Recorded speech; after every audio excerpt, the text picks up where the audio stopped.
ஆளுநர் விவகாரத்தில் உச்சநீதிமன்றம் வழங்கியுள்ள தீர்ப்பை மத்திய அரசு ஒருபோதும் மதிக்க மாட்டார்கள் என்று சபாநாயகர் அப்பாவு தெரிவித்துள்ளார். நெல்லை மாவட்டம் பாளையங்கோட்டையில் அம்பேத்கரின் பிறந்தநாளை முன்னிட்டு சமத்துவ நாள் விழா நடைபெற்றது. இதில் சபாநாயகர் அப்பாவு சிறப்பு அழைப்பாளராக கலந்து கொண்டு 1384 பயனாளிகளுக்கு 9,62,22,000 ரூபாய் மதிப்பில் நலத்திட்ட உதவிகளை வழங்கினார். அதனைத் தொடர்ந்து செய்தியாளர்களிடம் பேசிய அவர், சனாதன தர்மம் RSSின் சித்தாந்தம், இதை திராவிட கொள்கைகளை பின்பற்றுபவர்கள் ஒருபோதும் ஏற்றுக்கொள்ள மாட்டார்கள் என்று கூறினார்.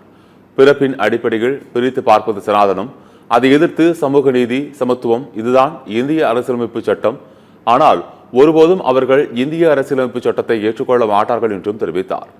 ஆளுநர் விவகாரத்தில் உச்சநீதிமன்றம் வழங்கியுள்ள தீர்ப்பை மத்திய அரசு ஒருபோதும் மதிக்க மாட்டார்கள் என்றும் தெரிவித்துள்ளார்.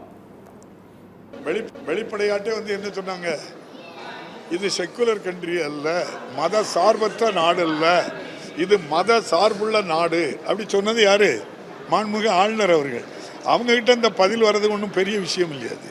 எந்த சட்டத்தையும் அரசியலமைப்பு சட்டத்தை மதிக்கல. அதனால தான் சுப்ரீம் கோர்ட்டில் மிகப்பெரிய தீர்ப்பு நீங்கள் பார்த்துருப்பீங்க.